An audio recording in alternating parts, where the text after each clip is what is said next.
बिस्मिल्लाहिर्रहमानिर्रहीम। मेरे दिल दोस्तों, आप सबको डाक टिप शो पर खुशामदीद। आज हम 5 फरवरी के तनाज़र से कश्मीर मजलूम को यकजहती के तौर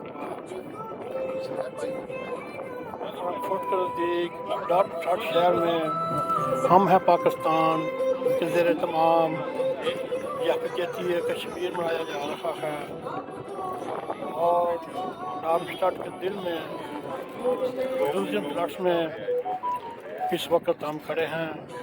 अब हम आपको कश्मीर के सिलसिले में एक स्टार की कहानी सुनाते हैं।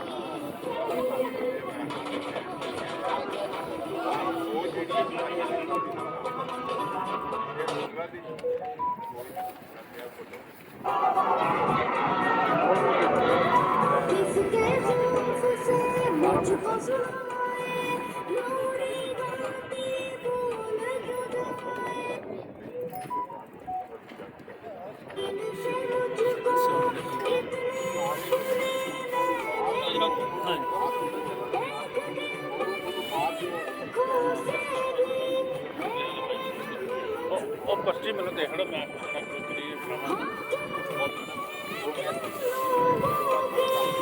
काफी पई दे लिया के देवा मेहरबानी ओ पई दे पता ही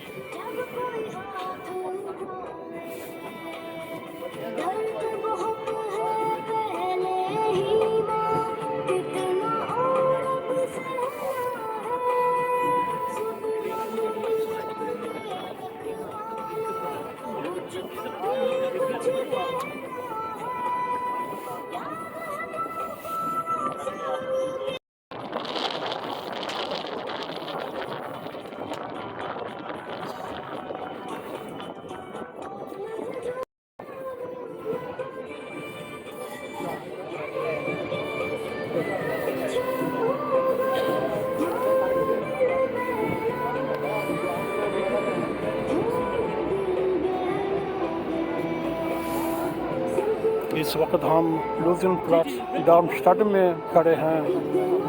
आपको हम मुख्तलिफ अंदाज में जरमनी की दिखाने की कोशिश कर रहे हैं।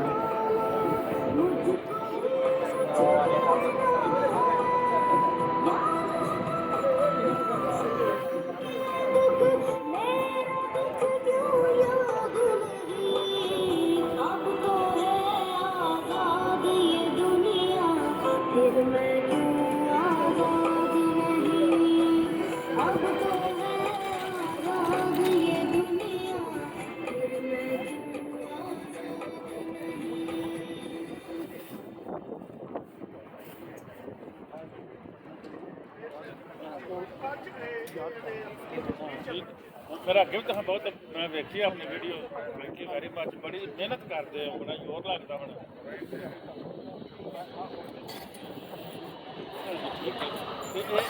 बड़ा लंबा नहीं तो कट वट करके तो तुम जो चाढ़ते सारा लंबा काम नहीं हो जाता।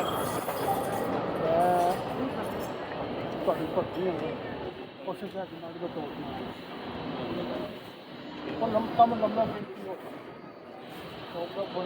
नहीं बहुत अच्छा किया। मैं एप्रीशिएट करना थोड़े बच्चों ने जिन्होंने थानू इज़हार ला दिता कि बंदा टुरदा फिरदा सुनिया कि कितनी देर तुम कोमा च पए रहे इस तरह की गल करते हैं, लेकिन उन्हें बस वो सारा दा डॉक्टर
इसी के साथ हम आपसे इजाज़त चाहते हैं और एक वीडियो के साथ फिर आपकी खिदमत में हाज़िर होते हैं। अस्सलामु अलैकुम व रहमतुल्लाहि व बरकातुहू।